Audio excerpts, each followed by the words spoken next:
due to confidentiality of the schools, which we completely understand and didn't want to change, we felt like we wanted to meet other parents. And we also wanted to create a way for those that wanted to connect with other parents that had felt that alone feeling like we did, to find other parents.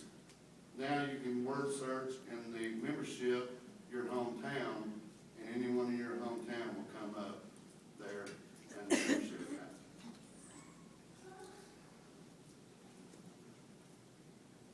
AlabamaAutism.org now has almost 1,800 members and averages growth of 2 members per day, with another 850 from Facebook. And we need to do Facebook group to move on one more step and come on to the main site. That group broke the reach record for us of 43,000 in a single day this month. That's how far it's going out. So it's done a little growth. The next thing was we wanted to offer guidance. I started out with my favorite list. You know, that's where the first articles came from, where I've been saving when I was searching for the UK and everything, just for someone that was like us that I could read and relate to. Didn't talk much back then, and a lot of people probably wish I didn't talk so much now. For guidance, we have available to you hundreds of articles, videos, forums, groups, and now we're excited to say that we have professionals, some who you will hear speak today, that are willing and able to answer your questions for you from the privacy of your own home during those long nights that we've also all had, concern, crying, up, can't sleep. You can ask that question now about my autism, and these folks are generous enough that they are answering your questions for free. Then came Unite. After AlabamaAutism.org started to grow, we quickly realized that we could become a voice for autism. We believe that only through the voice of many will the voice of one be heard. Only because you all, the website would just be knowledge floating around in cyberspace if it wasn't for the members. So you all make up Alabama Autism and what's going to make it a success. We are a bipartisan group that lobbies all parties for better things for our loved ones. As most of you know, we recently had a bill passed called an insurance reform bill. We are always happy when improvements are made, no matter how little. But we are not satisfied with the bill that was passed and feel like it should include ABA therapy and the age limit raised to 26 years old.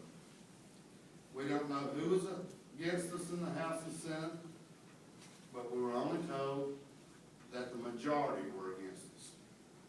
So please, it's getting that time of year.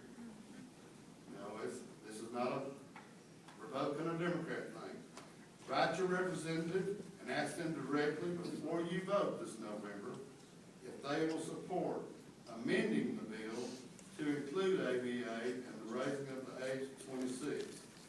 If they send you a letter back containing double talk, or they just don't want to give their opinion, I would say they were probably one of the majority against us.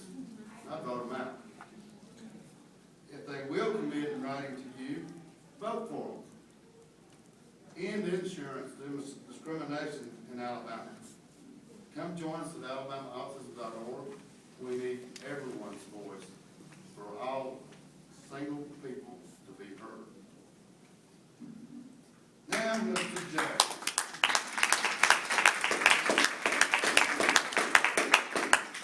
Without further ado, I would like to introduce a man that doesn't really need an introduction. James and I met through the website and later got to meet the person at a workshop he presented at. I was immediately impressed that he drove all the way from St. Clair County to the lower end of Jasper, Alabama on a weeknight just to share knowledge with a small little room of parents. That's so interesting. It turned out that we had a lot in common. The main thing we both have in common is we both have a daughter with autism. In dealing with attorneys on prior cases, I quickly saw what sets him apart and makes him the best in cases involving autism, is that he actually understands autism. Most attorneys, especially attorneys, deal with all disabilities. As most of you know, autism can be a little complicated.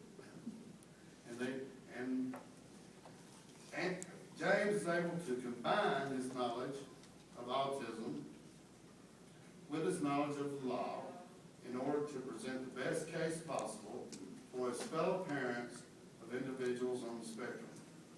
As he knows something that we can't teach anyone, that being what it feels like to be a dad of a child on the spectrum.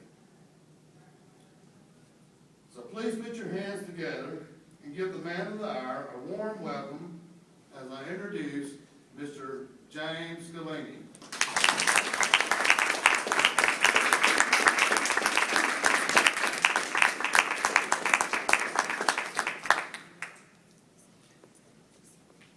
All right, I'm gonna go through, look, and I hope you're like, oh, I came for the anti-bullying part.